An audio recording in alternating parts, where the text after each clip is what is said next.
Hello, you little charmers. How are you diddling?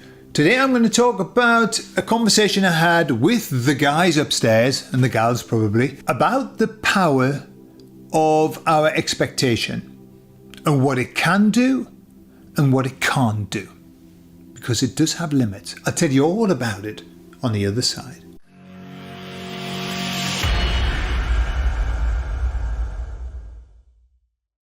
So whilst I was talking with the emissaries, they said to me, "How are you feeling, Gordon?" I said, "Hey, do you know what? I'm on fire. I could knock doors out of windows. I could knock down buildings with the energy that I feel." And I said, the thing is, I'm feeling this way. Is it because the energies have changed? Or is it because my thought process is expecting this to happen because I've been listening, we're coming into this year, there's going to be a big lift in energy, we're going to be dynamic, and that's how I feel. I'm getting all sorts done. And they said yes to both. They said yes, the energies are changing, but yes, more so, you are changing because of your expectations, because you're anticipating it. And then they went on to say this: what we expect of ourselves and what we expect to happen with ourselves is incredibly powerful. Well, we all know about the placebo effect, don't we? Incredibly powerful. But also the nocebo effect as well can be very powerful. When somebody tells you, a doctor tells you, well, I'm going to give you 3 months, it's a death sentence if you believe it. If you believe it, and lots of people do. And quite often they've found that when a doctor said, I will give you 3 months or 6 months, right on that date, just about, one day or another, they pop off. Right? That's the power of suggestion. It can be used for good and for bad. But it isn't the person's suggestion. It's whether we choose to believe it. What we believe about ourselves. And that's what the emissary was saying. What we believe about ourselves is so absolutely important and so powerful. But then they said, but what we believe about the world and expect to happen in the world isn't very powerful. And they said the reason that it isn't very powerful is because it's not really within our control. What they were saying was that when we expect something of ourselves, we expect that I'm going to be feeling good today, that we're in control of that. Our body goes, hey, I'll turn all the knobs and the buttons and you're going to feel good. Or when we say, another shitty day, this is going to be awful. The body goes, yeah, we'll turn all those knobs down and you're going to feel shitty and awful. We can control that. But when we say, I think the world's going to do this, or this is going to change, and this is going to change, then we have less control. The reason that they say that, the emissaries were quite adamant about that, saying, there's only us, and so we are only able really to control ourselves. The energy that we put out, although it's very nice, and it's lovely to put out positive thinking, it doesn't have the impact that it would need to change the world. They said because you think one thing, somebody else is thinking something else, somebody else is thinking something else. Lots of times they're in total conflict. That's why the baddies always want 50-50, because the energies nullify themselves. And so it's chaotic. And so it doesn't necessarily happen. Most times not. I'm sure we all don't have to hark back too far to think about the times when many of us were expecting something to happen and it didn't. And it didn't happen.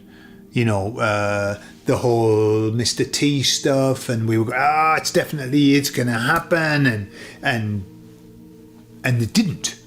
And then we were deeply disappointed.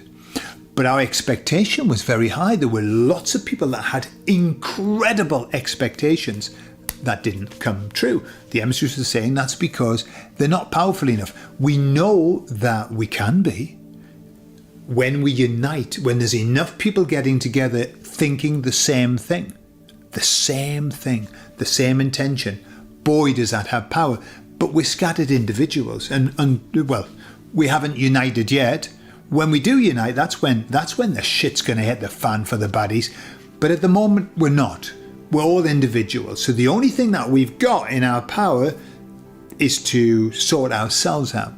And it made me think of the scripture in Psalms. It is Psalms 146. I'm very aware. I was thinking, wow, 146 chapters, and I'm sure there's more. And I remember studying Psalms, just as I studied all of the books of the Bible. And Psalms, it's got some nice bits in it. You know, like nice bits. But it's fucking boring. And I mean, really boring. Just like Proverbs. Proverbs got some great stuff. You know, when you read a proverb and you go, yeah, that makes sense. I like that. There's about 1% of the proverbs that are like that. And lots of them are not. They're just really boring. You know, I think lots of it is just filler. You know, we'll put in some key bits. That's why when people quote the Bible, they always quote the same stuff. It's always the same stuff. They don't quote the really boring proverb that nobody really understands, doesn't make any sense. But anyway, Psalms 146, verse 3 says, "Put not your trust in princes, in mortal man, in whom there is no salvation." No salvation. So in essence, it's saying, don't be putting your faith and your trust in the world. Okay? But the emissaries then went on to say something that I thought was nice. And it kind of takes the pressure off. What I see, the more that I live this life, I see that our job is to go within, is to sort our own shit out. That's our job. Our job is not to sort out other people's shit, the world's shit. It's not our job. It's to sort ourselves out, because once we're sorted, everything changes. Once we are sorted, imagine that everybody on the earth sorted their shit out. The world would change instantly. Okay, so it's kind of like, you know, the expression, don't try and carpet the whole world. Just put on a pair of slippers. That's what this is about. This is what our life is about. But the emissary said, everything's going to work out as it should, not because you're kind of desperately mithering on that it has to. It said because there's a plan. And because that plan must happen. And so they said, what you have to do is worry about yourself. Not worry. Focus on yourself. That was a wrong word. Focus on yourself.